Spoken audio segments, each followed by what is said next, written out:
Então, bom dia, boa noite, boa tarde, buenas gurizada. Eu sou o professor Dudu, sou professor de biologia do Cursinho Popular Carne de Jesus, Porto Alegre, Rio Grande do Sul.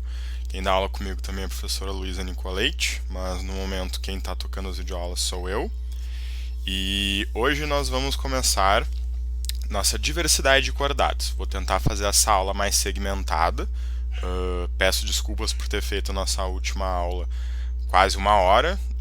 Enfim, a gente está tentando aqui reproduzir uma aula que vocês teriam normalmente e eu estou aprendendo ainda a mexer nessas videoaulas, então hoje vou tentar picotar ela em vídeos menores, né? É até melhor para mim depois estar postando isso. Então vamos lá. A diversidade de coordenadas, que nem eu falei para vocês no último vídeo, vai tratar das especificidades de cada um dos grupos dos coordenados craneados, tá? Lembrando que tem ali os protocordados que a gente não vai estar vendo aqui agora. Eles têm uma importância não muito grande no vestibular, então nós vamos focar naqueles grupos que são sim um pouquinho mais importantes. Vamos começar então retomando aqui o nosso cladograma e só lembrar um pouco alguns pequenos grupinhos que a gente vai ter que estar manjando dos cordados, tá? Primeiro grupo. Esse grupo formado pelas lamprés e peixes-bruxas, que é o que a gente vai ver agora, é o grupo dos agnatos, tá? Estes daqui são animais que não têm mandíbula, beleza? Um outro grupo importante que é formado muitas vezes aqui dentro vai ser o grupo dos, vamos ver se eu consigo fazer isso mais ou menos retinho, vertebrados.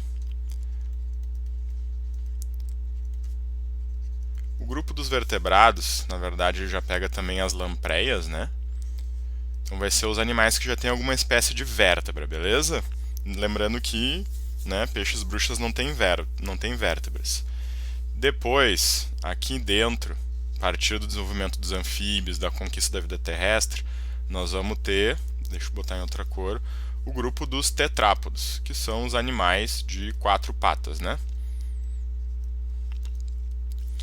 E por fim, a partir dos répteis, a gente vai ter um grupo importante que é o grupo dos amniota, que são aqueles animais que têm os anexos embrionários, tem saco vitelínico, tem fluido amniótico, essas coisas. Nós vamos ver nessa aula, mas em outro vídeo dela, tá?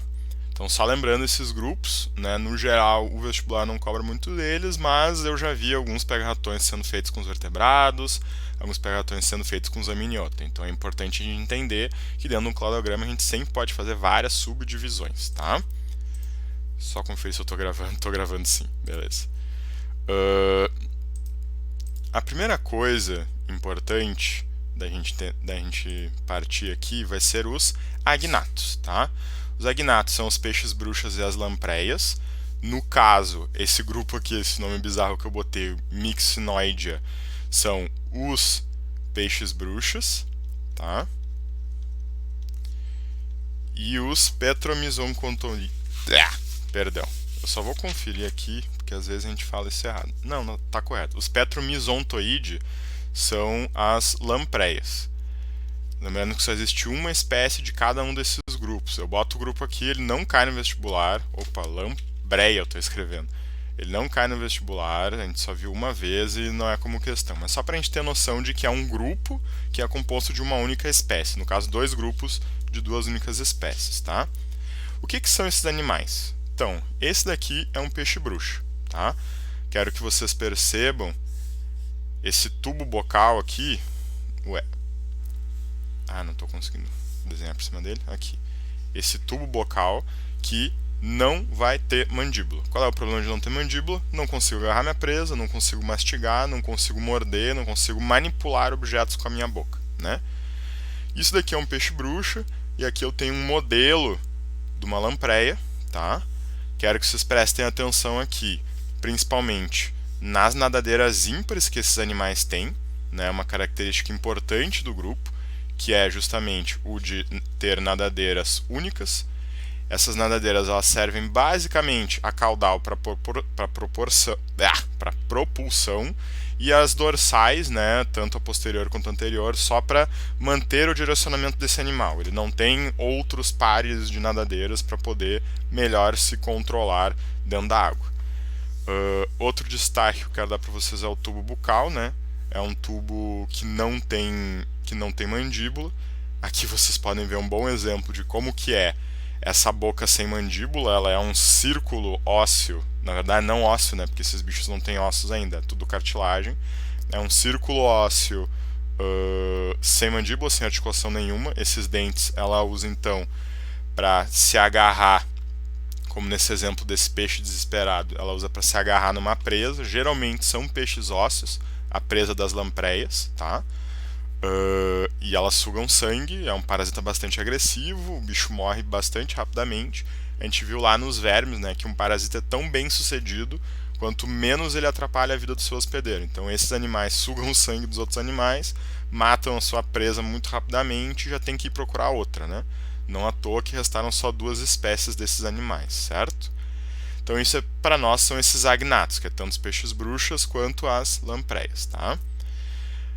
Agora, a partir daqui, a partir do desenvolvimento desses animais, nós vamos pular para os peixes e eu quero dar um destaque importante para o desenvolvimento das cinturas, que na verdade são o desenvolvimento das nadadeiras pares, né? Só que essas nadadeiras pares vão posteriormente se desenvolver em membros, em patas, em braços, em mãos, em pernas e tudo mais, né? Lembrando sempre, não é que uma nadadeira vira uma mão. Um ancestral comum com tanto cintura pélvica quanto com tanto cintura pélvica quanto cintura escapular, vai ter um grupo que desenvolve nessas cinturas nadadeiras, né? E outro grupo que vai seguir um outro caminho evolutivo e posteriormente vai ter desenvolvido patas, mãos, por exemplo, tá? Não é que, nossa, as nadadeiras se transformam em mãos e patas, tá? A gente vai ter, esses bichos vão desenvolver, portanto, 2 cinturas, a cintura pélvica, que é a das pernas, né?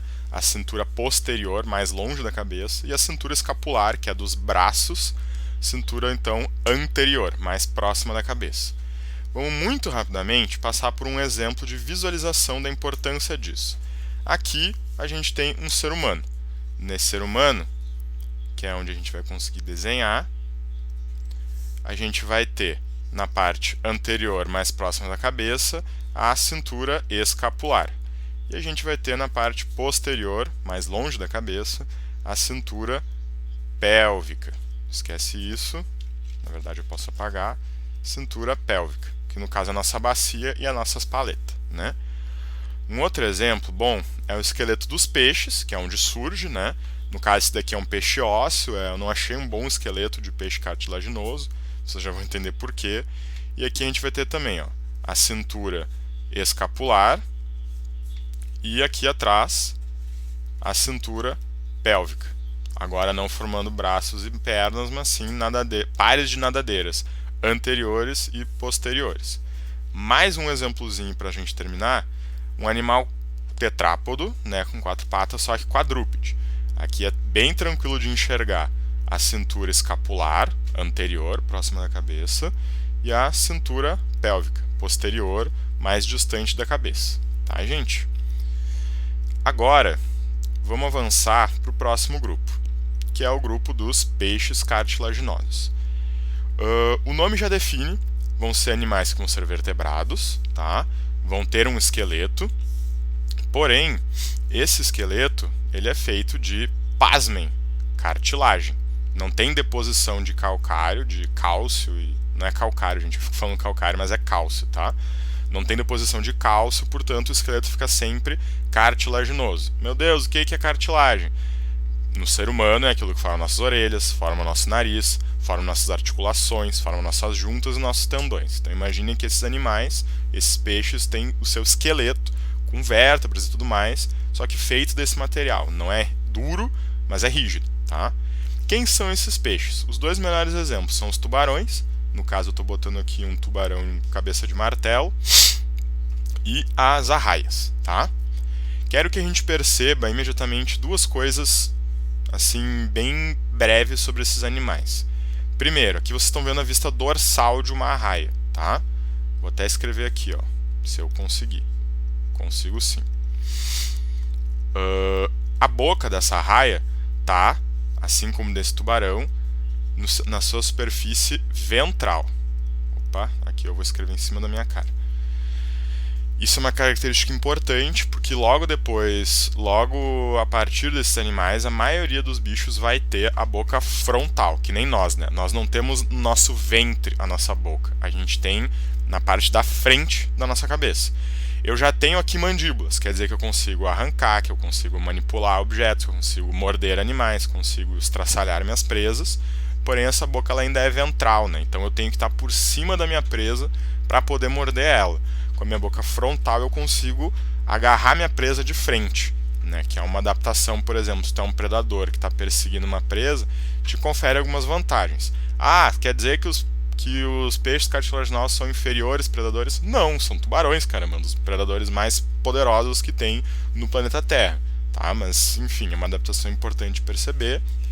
E a outra coisa são essas brânquias, tá? Essas ranhuras que a gente vê ao lado dos tubarões, são as brânquias deles, as fendas por onde a água entra, passa pelas brânquias, e no caso essas brânquias elas são desprotegidas, tá? Nós já vamos ver nos peixes ósseos como que são as brânquias protegidas, beleza? O fato dessas brânquias serem desprotegidas, e mais algumas outras coisas que não vem ao caso, inclusive é o que remonta aquela história de que o tubarão tem que continuar nadando, inclusive eles continuam em movimento, inclusive dormindo, senão eles sufocam, né? Senão a água passa de passar pelas brânquias e eles param de respirar, tá? Outras características importantes para esses animais. Uma delas vai ser comum, inclusive, aos peixes ósseos, mas aqui vai surgir uma coisa que a gente vai chamar, que é chamada de linha lateral. A linha lateral, nós vamos ver isso com mais detalhes no próximo vídeo dos peixes ósseos. Ela é uma série de mecanorreceptores, tá? Ela tem uma função sensorial. Será que vocês entendem a minha letra escrita juntinha, emendado? Minha professora da primeira série dizia que isso eu queria escrever emendado e que isso daqui era escrever separado. A linha lateral tem uma função sensorial de perceber vibrações na água. Tá? Ela é mais perceptível nos peixes ósseos, mais desenvolvida inclusive nos peixes ósseos, mas ela está presente também nos peixes cartilaginosos. E uma outra coisa importante, que é essa imagem que eu estou abrindo aqui agora, vão ser as ampolas de Lorenzini. Essas ampolas de Lorenzini, elas na verdade conformam um sétimo sentido para os peixes cartilaginosos, principalmente para os tubarões. A linha lateral ela é como se fosse um sexto sentido, né? Além de tato, olfato, visão, paladar e audição. Os peixes também têm uma outra forma de tato, de mecanorrecepção, que é essa linha lateral. Ela percebe as vibrações na água. Eu gosto de brincar, embora isso não seja tão exato, que é um sexto sentido.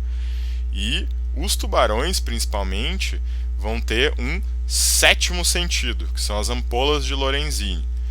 Esse sétimo sentido tem uma função de eletrorecepção. Isso quer dizer que esses animais conseguem perceber, através dessas estruturas especializadas que são as ampolas de Lorenzini, eles conseguem perceber campos Eu escrevi eletrorecepção, tá? Mas é eletropercepção, gente. Eles conseguem perceber campos elétricos, né?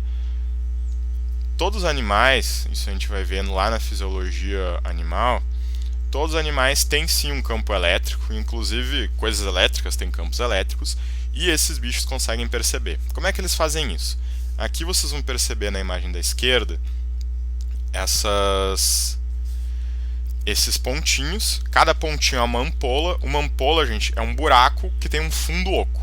É como se fosse um bolo que tu enfiou o dedo e furou o bolo. No fundo desse buraco tem um fundo, né? Então ela não é um cano, um tubo que nem outra coisa. É um buraquinho de fundo oco. Cada um desses pontinhos é uma dessas ampolinhas, tá? E aqui tem um esquema ampliado dessas ampolas. Basicamente é um poro, um buraco, por onde a água entra, e eles têm com células sensoriais especializadas ligadas em nervos, no sistema nervoso central deles, eles conseguem perceber os campos elétricos individuais dos animais. Quer dizer que os tubarões são grandes predadores, sim.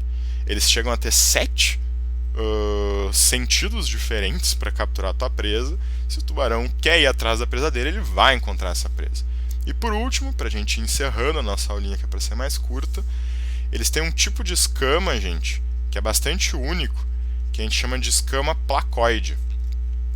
Essas escamas, nós não vamos entrar em detalhes aqui, mas elas têm esse formato aqui, parece um dente serreado, né? Tem uma pontinha, ela tem um aspecto bastante agressivo, assim, na minha opinião. Né? Aqui a gente tem mais ou menos o formato dessas escamas. Elas se diferenciam de outras escamas de répteis e de peixes ósseos porque elas têm uma origem dérmica também, né? O que eu quero dizer com isso? Quero dizer que elas não são feitas de pele, porque as escamas de répteis e de peixes ósseos, elas são, né? Essas escamas placoides, elas têm também por dentro delas uma espécie de dentina. Elas na prática são quase que dentes. Então são escamas muito duras, muito ásperas, que inclusive são trabalhosas de fazer, né? Se o bicho perde, é um ferimento grande. Perder uma dessas escamas, elas são custosas de produzir, mas elas conferem uma aspereza e uma hidrodinâmica muito grande para esses animais.